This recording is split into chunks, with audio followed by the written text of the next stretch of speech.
ప్రస్తుతం నవీన్ కుమార్ బీఆర్ఎస్పీ రాష్ట్ర నాయకులు మనతో పాటు ఉన్నారు. నవీన్ గారు, ఈరోజు మీరు తీసుకుంటున్నటువంటి మూసీ కావచ్చు, తర్వాత హైడ్రా కావచ్చు, తర్వాత మూసీ ప్రక్షాళన విషయంలో కావచ్చు, ఎందుకు ప్రభుత్వాన్ని అడ్డుపడుతున్నారు అనుకోవచ్చా? ప్రభుత్వం చేసే పనులు చేసుకుంటే ఏడ ప్రభుత్వానికి పేరు వస్తుందని భావిస్తున్నారా మీరు? లేదు, ఖచ్చితంగా ఎప్పటి నుంచి అయితే ప్రభుత్వం మూసి ప్రక్షాళనని ఎప్పుడైతే చేపట్టిందో అప్పటి నుండి కూడా మేము సుందరీకరణకు వ్యతిరేకం కాదు. కేవలం పేద ప్రజల ఇల్లు కూలకుండా మీరు సుందరీకరణ చేయండి. అంటే గతంలో కేసీఆర్ గారు ఉన్నప్పుడు, కేటీఆర్ గారు మున్సిపల్ శాఖ మంత్రిగా ఉన్నప్పుడు వాళ్ళు కట్టిన చెక్ డ్యామ్లు కానివ్వండి, దాని ద్వారా ఏదైతే మూసి సుందరీకరణ కార్యక్రమం మేము చేపట్టినామో అక్కడ ఎక్కడ కూడా ఒక పేద ఇల్లు కూడా కూలలేదు. ఇప్పుడు ఎందుకు పేదవాళ్ళ ఇల్లు కూల్చాల్సి వస్తుంది అంటే, గతంలో నువ్వు ఏదైతే రియల్ ఎస్టేట్ బ్రోకర్గా పనిచేసినావో ఇప్పుడు అటు రాజేందర్ నగర్ మొదటి ఫేజ్లో రాజేందర్ నగర్ నియోజకవర్గంలో జరగబోతుంది. అక్కడ 3,000 ఎకరాల పై చిలుకు స్థలాన్ని మీరు ఇలా కబ్జా చేసే పరిస్థితిలో ఉన్నదన్నమాట. మేము ఏమంటున్నాం, పేదవాడి ఇల్లు. ఎందుకంటే ఇలా ప్రతి ఒక్కరు కూడా, మేము కూడా ఒక మధ్యతరగతి కుటుంబం నుంచి వచ్చిన వాళ్ళమే. ఇల్లు అనేది ప్రతి ఒక్కరి సొంత కళ.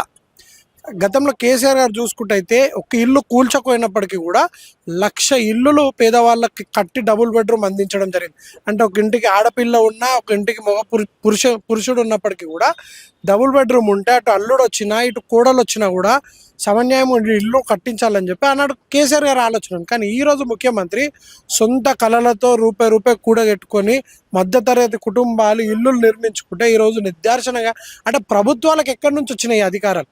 పేదవాళ్ళు ఇల్లు కూల్చాలన్న అధికారం ఎక్కడి నుంచి? ఖచ్చితంగా అది ఎప్పుడు జరగాలి? నీ అన్న తిరుపతి రెడ్డి ఇల్లు కూలినప్పుడు, నీ మంత్రి వివేక్ గారిది, పొంగులేటి శ్రీనివాస్ రెడ్డి గారిది, అలాగే పట్నం నరేందర్ గారి ఇల్లు కూలినప్పుడు ఖచ్చితంగా స్వాగతిస్తాం.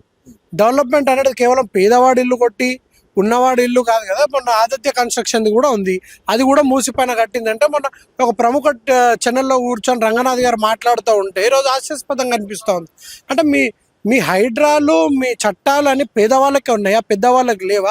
అందుకే ఈరోజు మేము సమావేశం కావడానికి కూడా ముఖ్య ఉద్దేశం, పేదవాళ్ళ గొంతుకగా బీఆర్ఎస్ పార్టీ ఉంటుంది, కేసీఆర్ గారి నాయకత్వం ఉంటుందని చెప్పి బలోపేతం చేయడానికి ఈరోజు ముఖ్య సమావేశం జరగడం జరిగింది. ఎంతమందిని వేస్తారు? 60 లక్షల కుటుంబ సభ్యులను బీఆర్ఎస్ కి సభ్యత్వం గల నాయకులు ఎంతమందిని వేస్తూ ఈరోజు రోడ్ల పైనకి స్వచ్ఛందంగా ప్రజలు రాబోతా ఉన్నారు. వారితో పాటు ముందడుగు వేయడానికి బీఆర్ఎస్ ప్రధానంగా ముందుంటుంది. ఇలా బీజేపీ ఎలా కొట్లాడేది ఈ రాష్ట్రంలో?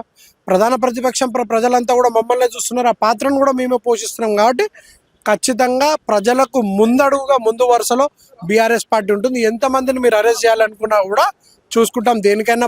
ఎందుకంటే కేవలం నీ ప్రభుత్వం ఉండేది ఇంకా 2 సంవత్సరాలు మాత్రమే, తర్వాత వచ్చేది గారు కేసీఆర్ గారి ప్రభుత్వమే. ఖచ్చితంగా కూడా ఆ ప్రజలందరికీ న్యాయం చేకూరేలాగా చూసే బాధ్యత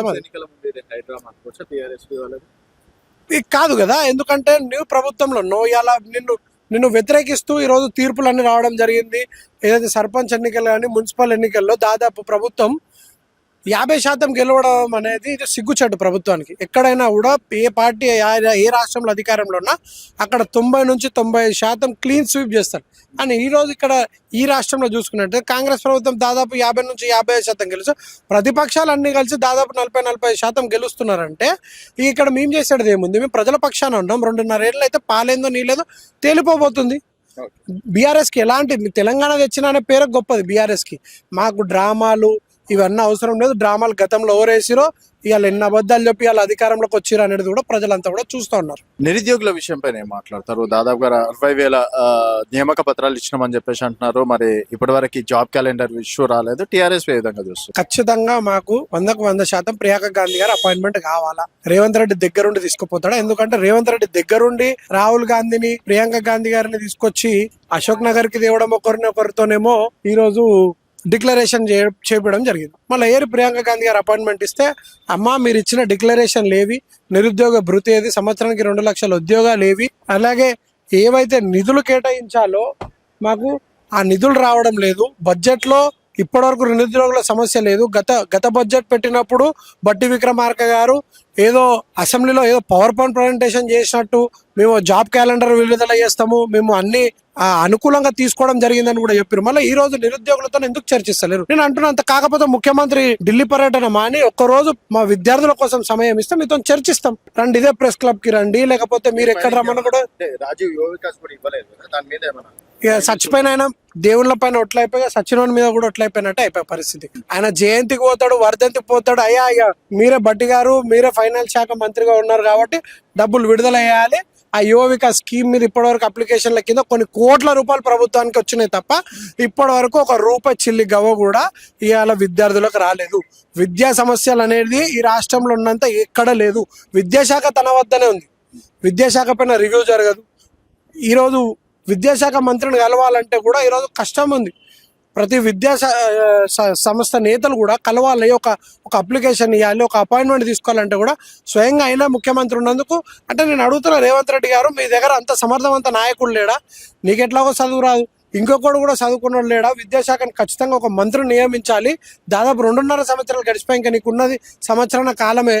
దాదాపు విద్యాశాఖ మంత్రులు అయ్యారు. సమస్యలు వినడానికన్నా కనీసం మంత్రి మాకు అందుబాటులో ఉంటాడని కూడా మేము విశ్వసిస్తున్నాం.